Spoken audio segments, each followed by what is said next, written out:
Today I'll be talking about the first signs that I noticed before I got diagnosed with MS. Now, when I think back into my childhood, I think that it might have already started really, really early on. I don't think that 23 was the age where I actually first started having MS.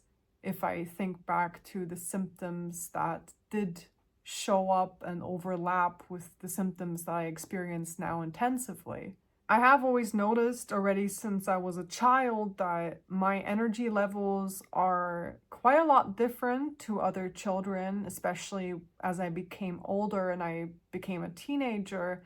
I noticed that I was intensively tired all the time. One of the first things that seem a little bit suspicious to me when I think of MS, when I was a child, after I woke up every morning, I would have a really hard time like buttering my bread because I would have to apply pressure and my hands would be too weak for me to be able to do that. And I wouldn't be able to open lids or anything. So I always needed help with that. And once I became older and I really started having actual relapses that were quite noticeable, it got way worse. So I do think that this might be a symptom that I was already experiencing way back in childhood, because it just got worse the older I got and the more severe my MS got. And now at the age of 25, knowing exactly what a bad day with my hands looks like and what it feels like, and the tingling and I would say it's like a tickling sensation that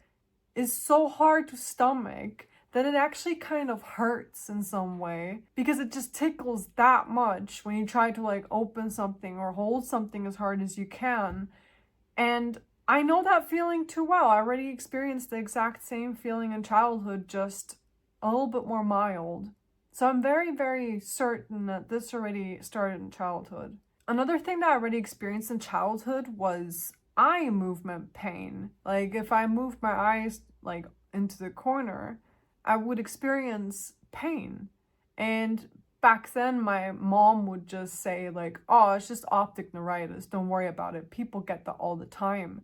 And then I was like, oh, okay, it'll pass. And after one whole day of sleeping, it was gone. So I figured, everything's fine, obviously. I trusted my mom as a kid. Well, now I figured out that this 100% is connected to my MS. It usually happens when I start having like really bad migraines, and that for sure is in connection to my MS, because once I started having like debilitating relapses, my migraines got way worse. And every single time I have a migraine, I have that eye pain that comes with it. You know how like when you work out and you overexert yourself and then you have like, shaky legs or something? For me, it would get that bad already back in childhood that sometimes I would literally trip or fall, or I couldn't stand anymore, and I would wonder like, this is weird.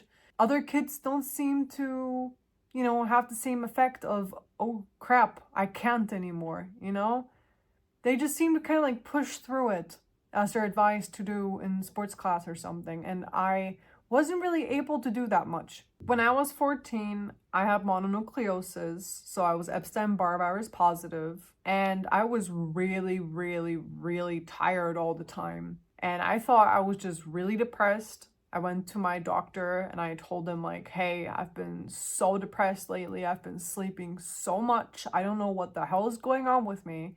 And he told me to like put out my tongue, and we took some blood tests and stuff. And he said, yep, you have mononucleosis. I think that surely added on top to the MS, because, there is some type of link that apparently mutations can happen. If you're Epstein-Barr virus positive, it can mutate into MS, in case I understood that correctly. And ironically, right after I was Epstein-Barr virus positive and I tested negative, I, for the first time, experienced the Lhermitte sign at the age of 14 while I was in PE class. I was doing some exercise where I had to put my head really far down, and I noticed the electric shock down my spine. And I brought it up towards my parents, and they just said like, oh, it's just some clenched nerve or something. And sure enough, it just kind of disappeared after like 3 weeks. So I was like, yeah, makes sense, right? Having the Lhermitte sign is a very big symptom of MS. So, you know, I think it already started there. I'm quite sure. Also, other things started rising up that are very clear to me now that that was for sure the start of MS. I always thought that I had some type of magnesium deficiency, but in reality, it was probably MS because I always had like my eyelid was twitching and stuff. I would wake up with horrible leg cramps in the middle of the night. And for whatever reason, magnesium wouldn't really make those go away, even though I was taking really high doses of that and vitamin Bs and stuff, and nothing was really helping. Later on, I figured out that what I was probably experiencing with my legs and stuff cramping up and me having horrible pain in the middle of the night and just waking up from that screaming at the top of my lungs, it was probably spasticity. That was probably what the issue was. And yeah, I was 14 when that started happening, so that was surely also another one of those symptoms. And through like my whole life since I was a child, I always had what I described before, this whole weekends in the morning thing going on. And once I got diagnosed with MS, once it actually started debilitating me, it got way worse. Like now it's not just in the morning, now it's when I'm tired, when I'm hot, when I'm stressed, I get really weekends. It's almost a constant thing. And I would say that my hands are not capable of doing what they were able to do 10 years ago. For an instance, if I think about like giving massages, I would constantly massage my mom. And I never had any issues. My mom always gave me so many compliments at how good I am at massaging and stuff.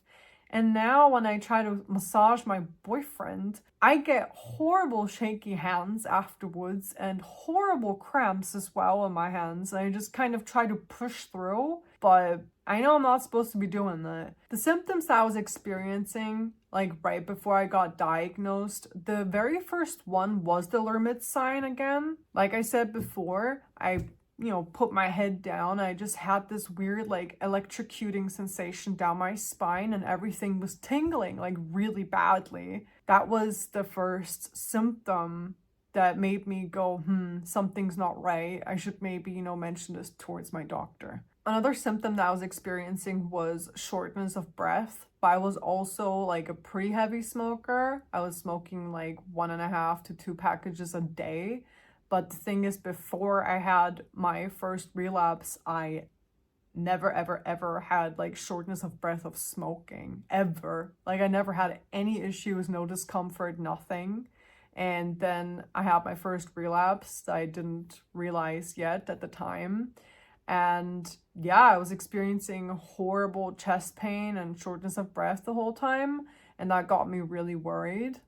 And that was probably my MS screaming like, hey, stop. What the fuck are you doing? Like, we're so inflamed right now. Please just stop. So yeah, I was, I did stop. It was too much pain. And with quitting smoking, it completely resided. Another symptom that I had was that I was stuttering. I couldn't really find any words, and when I spoke, I would kind of get stuck on certain letters. And finding words was also really not easy. Often enough, when I was talking to my grandmother, I would have to say, like, I'm so sorry, I don't know what I was gonna say. And that happened a lot. And oh boy, the balance issues. I had such bad balance issues, and that was going on already for quite some time. And I used to be an alcoholic, so I always thought, oh yeah, obviously I have balance issues, right? Because I'm drinking. Like, I'm drinking 24/7. Like, yeah, no shit. I got balance issues. But, well, once I stopped drinking, like completely cold turkey, just quit drinking, I realized, hold up, something's wrong. I still keep diving into walls. Something's up. One of the other first symptoms that I can remember was I was enjoying a glass of beer with my grandfather, and I kept on spilling it onto myself while drinking. And I thought, this is weird. This is only my first glass. Like, how come on the first glass of beer, I'm having this issue? Like, I'm not drunk or anything. You know, I was used to drinking at that point, so it was really weird that I kept on like spilling alcohol on myself. And that happened with a lot of beverages and a lot of food that I just kept on dropping, and I was really messy all of a sudden. And I'm actually a very clean drinker and eater, so this was very weird for me. And the debilitating fatigue. That was 100% one of the biggest things that I noticed, was that no matter how much I slept, I did not feel like I rested well.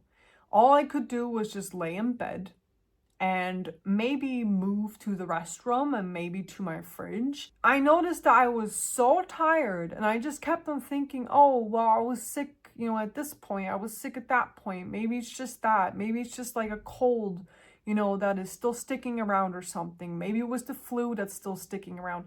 I was making all these excuses, or I thought, well, you know, I stayed up a little bit longer. Maybe it's just that. It was a mess. It was 100% a mess now that I think back, you know.